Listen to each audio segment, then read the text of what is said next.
Okay, I made this short little screencast to show you a new feature of my assembler.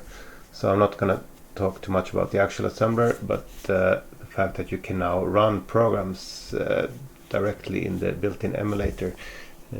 I created this as a kind of to have a test target for my projects, but it might be fun to play with for other reasons. I'll show you. So I call this the pet-100, which is kind of a play on the pet and the pet-100 terminal. So basically you get a very small subset of a C64 where you can address a text screen and the color screen, and also change the colors and do some other things.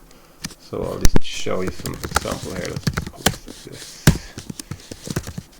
We can place the code anywhere in memory, and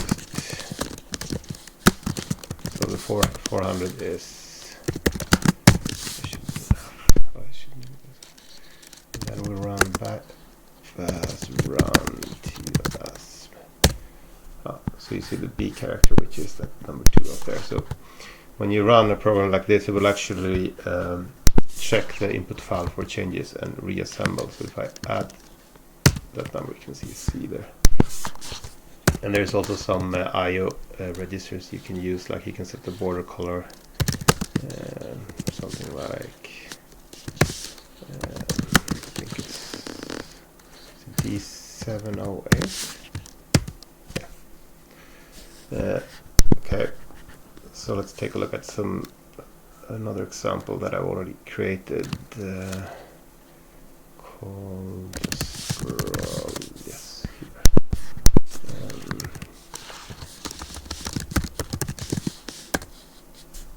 So these are two Petsky images and a scroller, and the code for this is basically you can set the offset where you want to draw on the terminal screen, and I just copy these images onto the screen. This is some ripped Petsky art. It's just a binary file with the characters and the colors. So I have some other. We can change this, for instance. Do we have something called Gavin, maybe? No. Let's check. We have Victor and we have Ninja. Let's check the Ninja. Okay, so yeah, this is a problem. Some of these colors have actually so the color map on the C64 only uses a low nibble, but sometimes there are values in the higher nibble, and in this implementation you can actually set both background and foreground color in the color ROM. So we have to remove that. We can do that. Okay, so here is so the fill meta command takes a size and a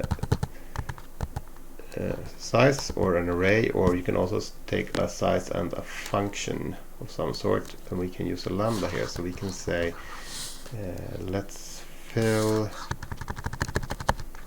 this. I think we can do this. Let's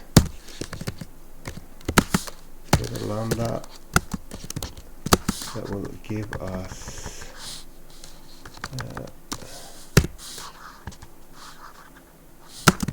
just see if this works. From 1000 I. Does this work? Yeah, this just gives us the array. But instead of that, let's stand out the bottom color. Ah, that looks better. Okay, I think this is it for now.